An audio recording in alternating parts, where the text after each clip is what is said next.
Argentina y Paraguay, Uruguay el canto de Brasil. Bueno, nunca mejor que hoy para esta canción, la confluencia del amigo Lucas Segovia, chaqueño, que dice Argentina, Paraguay, Uruguay, Brasil, somos una patria grande, somos provincias de una gran nación. Y estamos celebrando esta semana la independencia de Paraguay. Entre la noche del 14 y la madrugada del 15 de mayo de 1811, Paraguay se independizó no solo de España, sino también de los porteños, porque, recordemos, Buenos Aires había enviado a Manuel Belgrano a fines de 1810 con prácticamente una misión de ocupación. Perdió en Paraguarí, perdió en Tacuarí, se retiró y a partir de ahí germinó esa semilla de la libertad que, bueno, se hizo flor con Gaspar Rodríguez de Francia, con Pedro Juan Caballero, con Yegros. Hoy estamos con compatriotas paraguayas, Jenny. ¿Con quién estamos? Así es, Mariano. Nos acompañan esta noche Marta Guerreño López. Ella es médica, es paraguaya y es presidenta de la Asociación Casa Paraguaya en Córdoba y además presidenta de la Unión de Colectividades de Inmigrantes en Córdoba. Y nos acompaña también una hermosa cuñataí, que es señorita en guaraní, que es Claudia Colman, de 21 años, que estudia Ciencias de la Información y vive hace 4 años en Córdoba, pero además es reina de la Casa Paraguaya. Y después cocinarán o nos enseñarán a cocinar y a hablar en guaraní. Claro. Por supuesto, paella, pa. Bueno, vamos a ir al primer informe porque recién hablábamos de Gaspar Rodríguez de Francia, que estudió en Córdoba, en el Colegio Montserrat, que fue el primer gran gobernante de ese gran pueblo. Después le siguió Carlos Antonio López y luego Francisco Solano López. Un dato nada más, como dice Galeano en Las Venas Abiertas de América Latina. Hacia 1860 Paraguay tenía flota mercante, tenía industria siderúrgica, tenía telégrafo, tenía universidades. ¿Saben qué no tenía Paraguay? No tenía analfabetos, no tenía mendigos y no tenía deuda externa. Eso era inaceptable para el imperio de la época. Y el imperio británico, usando dos potencias subimperialistas, intentó darle un escarmiento a ese noble pueblo, exterminando al 90% de los hombres. Veamos este primer informe y después hablamos con nuestras compañeras. Porque 5 años ha devastado al Paraguay. Aún no nos recuperamos nosotros de esa guerra. Aún seguimos sufriendo las consecuencias. Nosotros con esta guerra no solamente perdimos el territorio, casi desaparecimos. Perdimos nuestra lengua, perdimos nuestra identidad, perdimos territorio, perdimos a nuestra gente. Y es difícil sobresalir de esa hecatombe y sin embargo seguimos existiendo, ¿verdad? El pueblo paraguayo no fue el único derrotado. De los 20.000 soldados argentinos muertos, la mayor parte eran gauchos. De los 50.000 brasileros muertos, la inmensa mayoría eran desheredados o esclavos. Pobres, gauchos y esclavos. Más de 1.000 personas, niños, ancianos y mujeres, formando fila y de a uno iban siendo degollados. Un pueblo que se pone a una situación extrema, en donde lo único que busca es su soberanía, en donde, bueno, preferimos morirnos antes de pasar a ser esclavos.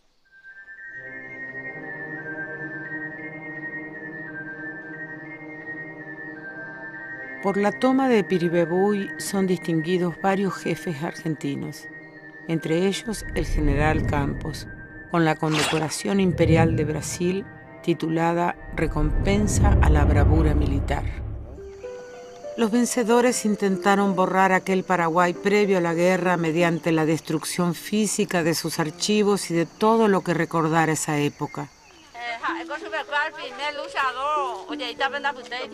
Incluso se prohibió la lengua guaraní, que recién será reconocida como lengua oficial en la Constitución paraguaya de 1992.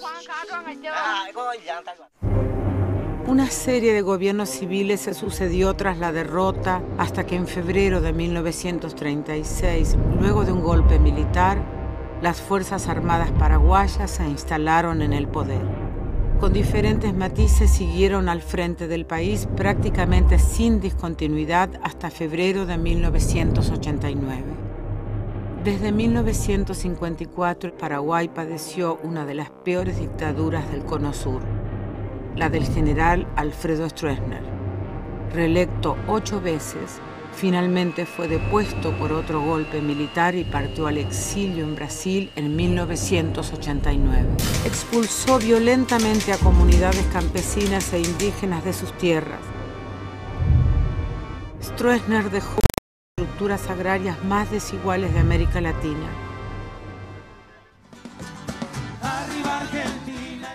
Bueno, eso fue lo que dejó la Guerra de la Triple Alianza, la Guerra de la Triple Infamia. Le doy un dato nada más. En Paraguay no podemos decir que se festeja el Día del Niño.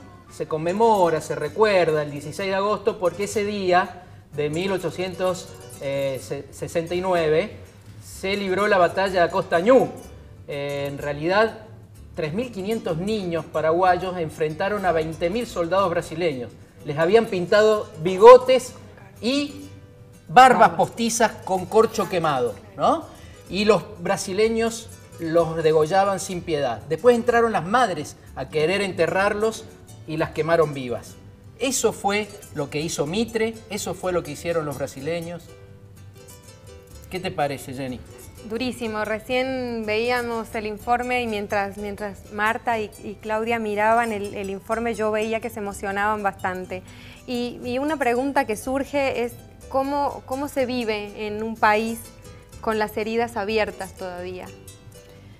El tema de Costañú sí es algo muy duro para nosotros, por eso es un tema que me dijo que no se habla mucho incluso, pero el tema de la Guerra de la Triple Alianza es algo raro, porque nos han enseñado tanto en la educación formal que nuestro héroe Mariscal López salvó todo y no hemos hablado profundamente de lo que dañó, de lo que dejó, de lo que diezmó al Paraguay ni nada. Entonces lo vemos como más oníricamente, no hay odio, es una cosa increíble, pero muy poca gente tiene odio contra los argentinos o contra los brasileros, al revés, hay como una... de ponerle en el altar al Mariscal López y el resto no se tiene muy en cuenta, excepto un grupo de gente muy ínfimo que por un lado hasta es bueno no tener odio, pero por el otro lado es muy bueno conocer la historia. De todas maneras sería interesante un pedido, una reflexión por parte de nosotros, un pedido de disculpas también. Por lo menos Argentina el año pasado, Claudia, Marta, devolvió los muebles de Solano López. La presidenta Cristina Fernández de Kirchner, el gobernador de Entre Ríos, Urribarri, devolvieron, ¿no? Brasil todavía no devuelve el Archivo Histórico Nacional. Perón también devolvió algunos trofeos de guerra. Perón también. Y también, o sea, la clase dirigente de bonaerense fue una de las que promulgó, digamos, la Guerra de la Triple Alianza. No nos olvidamos de Felipe Varela, no nos olvidamos de José Hernández. De Alberdi. De Alberdi. Que estuvieron en contra de esa... Y claro, de las diferentes manifestaciones que hubo en el territorio argentino cuando soldados dijeron no a la Guerra de la Triple Alianza. Muchísimos soldados, claro. Una guerra muy antipopular. Claro, fue... La leyenda del gauchito Gil surge ahí. Un gaucho que se niega a ir a matar a su hermano. Claro. ¿No es cierto? Por ahí hay una muletilla muy perversa, ¿no? Eso de entender a los personajes de su contexto histórico. Mentira, no todos eran genocidas. Alberdi no era genocida, José Hernández, como decís vos, Felipe Varela, un montón no eran igual que Mitre. Claro. Pero además, digamos, todo esto de lo simbólico, de devolver trofeos de guerra y demás, también ustedes sienten que desde el trabajo que se hace en las colectividades e integrarse a una cultura, a un país, es un poco hermanar esos lazos. Sí, muchísimo. Incluso a mí, trabajando en la Casa Paraguaya, he recibido muchísima gente, disculpas así, en público, en privado, de la guerra. O sea que la gente, los argentinos lo sienten mucho más que los brasileros. Entonces sí, y esto de conocernos, de tratar de curar algunas cicatrices, hermana, y hace muy bien. Y hablar de esto hace mejor todavía. Jenny, ¿estuviste viendo cómo se habla guaraní, cómo se cocina en una cocina paraguaya-argentina? Así es, porque no nos olvidemos que la parte gastronómica es una manifestación fundamental en toda cultura. entonces estuvimos disfrutando de la preparación y de las delicias que se elaboran en la cocina paraguaya. De una sopa que no es sopa. De una sopa que no es sopa, exactamente. ¿Lo vemos? Por favor. Bueno.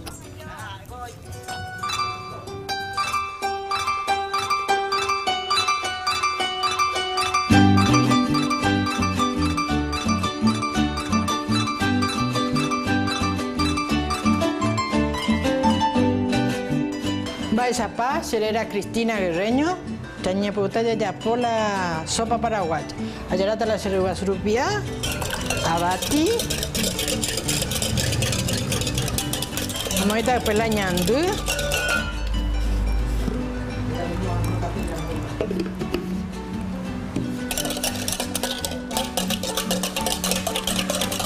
kuang amoita pela kambu.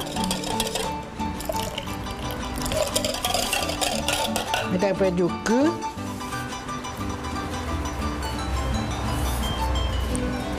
mau tahu bela seboy amboju aku kuang itu tahu bela kesu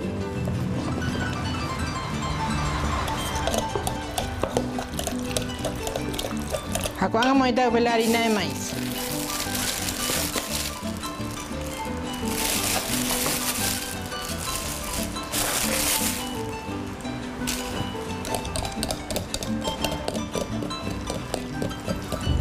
Cuando vamos a hacer preparación, cogemos la bandeja, vamos en el horno. Primero batí el huevo, después le puse la grasa, después le puse la leche, el queso, la harina de maíz y la sal. Y se bate bien y ya está, se va así al horno. 40 minutos al horno.